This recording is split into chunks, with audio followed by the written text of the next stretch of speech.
생존 득점이 최근 나타나지 않는 이유가 직관적으로 보여진 장면입니다. 박스 외곽임에도 불구하고 상대는 더블 마킹을 붙이거나 한 명은 공간을 방어하고 다른 한 명은 볼 탈취를 시도하는 방식으로 대부분의 PL 클럽들이 토트넘을 상대할 때 보이는 재방송입니다.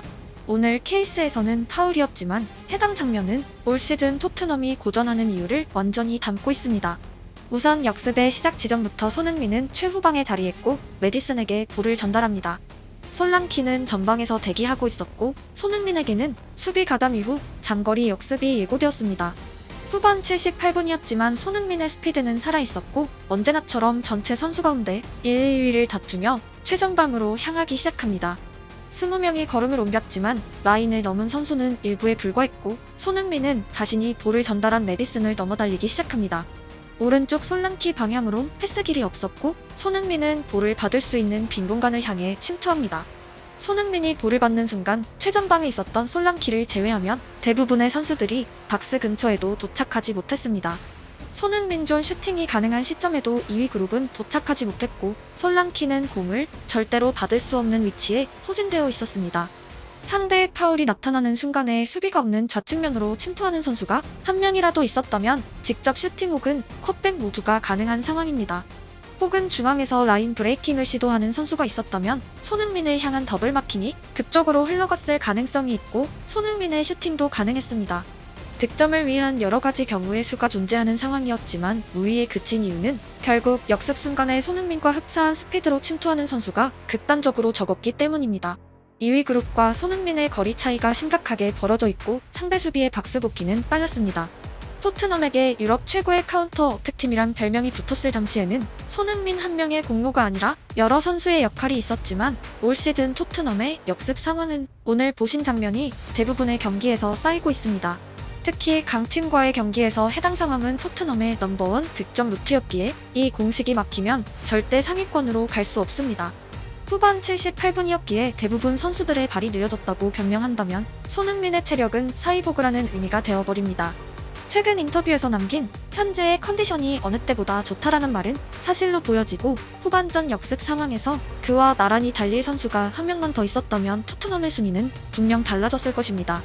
토트넘에게 특히나 역습이 중요한 이유는 최근 점유하고 있는 상황에서 상대의 두 줄 수비는 완벽하게 대응하고 있기 때문입니다. 현대 축구에서 자리 잡은 수비진을 상대로 득점하는 것은 극단적으로 어려워졌고 공격 전술의 발전 속도보다 포백라인의 공고함이 단연 빠르게 진화하고 있습니다. 역습은 상대 라인이 일순간 깨지는 듀일에 가까운 찬스이고 득점해야 이기는 종목인 축구에서 상대도 공격하기에 발생하는 당연한 조건입니다. 달리 말하면 과거 손흥민조 슈팅이 가능했던 이유 중 하나는 케인의 위치 선정이었고 손흥민에게 더블 마킹이 붙지 않는 상황 정도에서 센터백 한 명은 케인에게 쏠려 있었습니다. 손흥민이 슛을 할까, 케인에게 패스를 할까라는 고작 두 가지 경우의 수를 대부분의 PL팀들이 쉽게 방어하지 못했고 서로에게 패스를 뿌려댔으며 득점했습니다.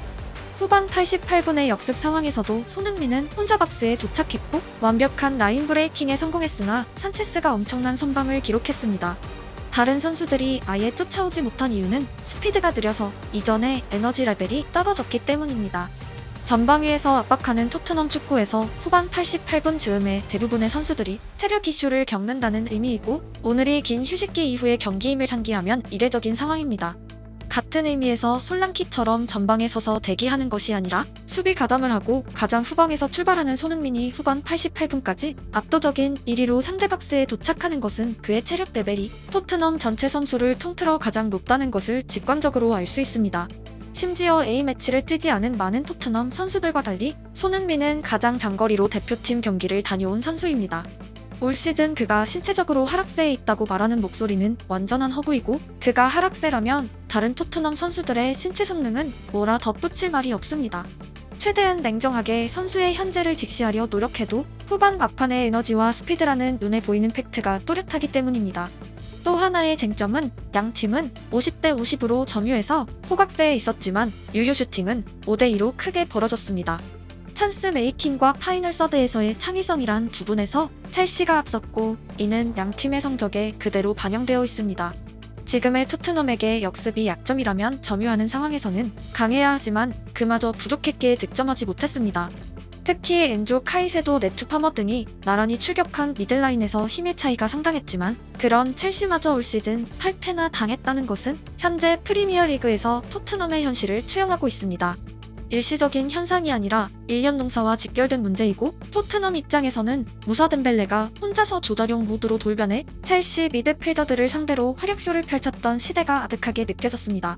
반대로 말하면 과거의 토트넘은 리그의 어떤 팀을 만나도 선수단 명단에서부터 크게 부족하지 않은 강팀이었다는 의미이고 공격수들 입장에선 좋은 환경에 속했습니다.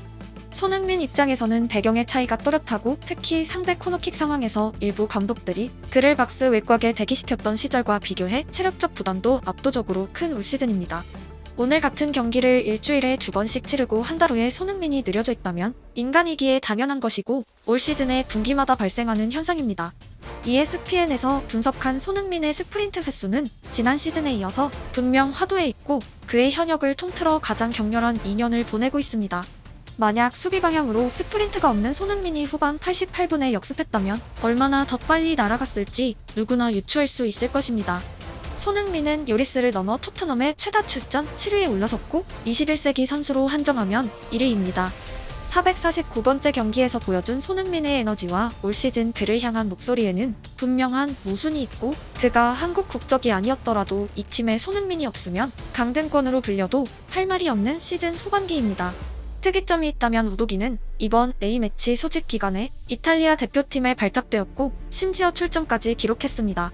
역사와 전통을 자랑하는 아주리 군단의 포백라인에서 팀은 패배했지만 그의 개인 활약은 전혀 나쁘지 않았습니다. 말디니 시절과는 비교할 수 없지만 이탈리아는 여전히 수비의 나라입니다. 우도기에게는 대표팀에 차출되는 자체가 블랙라벨 마크입니다.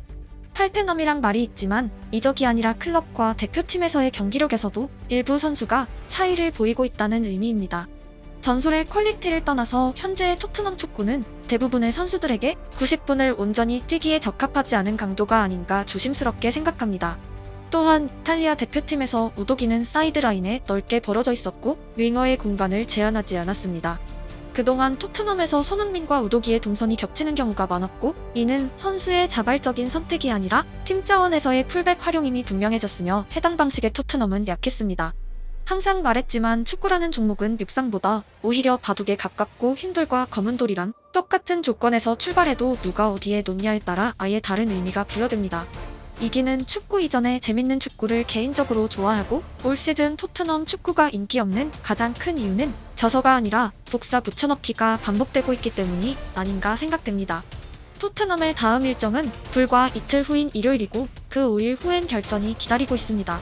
유로파리그 프랑크푸르트전입니다. 프랑크푸르트 에이스였던 마르무시의 이적으로 최대 이익을 본 클럽이 맨시티가 아니라 토트넘이 되길 응원하고 말 많은 올 시즌이지만 가장 거대한 전장에선 반전의 경기력이 나타나길 기원합니다.